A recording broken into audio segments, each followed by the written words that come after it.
So, how will we remember Formula One 2011 in the years to come? Well, primarily, I'm sure, because of the crushing dominance of the entire Red Bull team.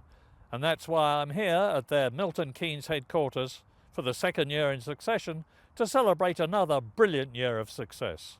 Red Bull and all the other 11 teams had new challenges this year: movable rear wings, plus the power-boosting Kerr system and Pirelli tyres, which, satisfying their brief to spice up the action with great success, replaced Bridgestone. Together, they transformed the racing by making passing easier and by requiring the drivers and teams to master the different Pirelli characteristics and to master the different strategy demands. 12 Red Bull wins, 11 of them by Sebastian Vettel, is an awe-inspiring achievement. And Sebastian, confident and relaxed after his 2010 World Championship victory, was in a class of his own the whole season. He crushed his talented teammate Mark Webber, nailed the myth that he could only lead from the front. Bravery at 200 miles an hour. Anyone who doubts that Sebastian Vettel can race, that was brave stuff. Proved that he could nurse an ailing car and retained his friendly and cheerful charm that hides a core of steel and a daunting work ethic. Truly a champion of champions, who at 24 has more than enough time to surpass the records of his great countryman Michael Schumacher. And if his one-finger victory gesture grates, well, it's a small price to pay for watching his mighty impressive mastery. Now, the DRS movable wing system was contentious. Some thought it made the racing false, but it gave us pass after exciting pass that we wouldn't have had otherwise, as well as some hair-raising moves when drivers opened the wing too early. In 2011, it was the Pirelli tyres that made the biggest difference, and the man who coped with them best, in my opinion, was McLaren's Jenson Button, whose smooth driving style and tactical acumen gave him 3 wins and second in the championship, eclipsing his teammate Lewis Hamilton in the process.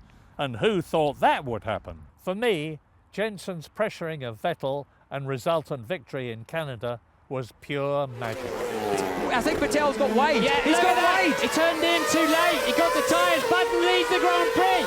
Sebastian Vettel turned in with his tyres just touching the waters. The final lap of the Grand Prix. And Jenson Button leads this amazing Canadian Grand Prix.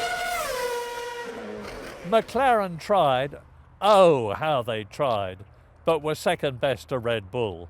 Partly because their car wasn't quite good enough because of late development, and partly because, in spite of his 3 great wins, Hamilton's mixed season of triumphs and dramas was one he'll want to forget.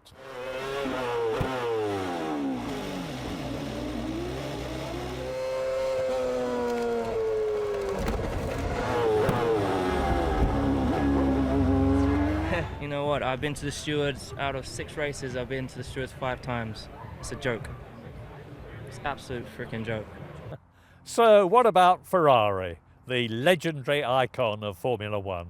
Well, like McLaren, it was a case of the car just not being quite good enough to cope with the Red Bull steamroller, plus a weak link in Felipe Massa, with a mere shadow of his near 2008 championship winning form.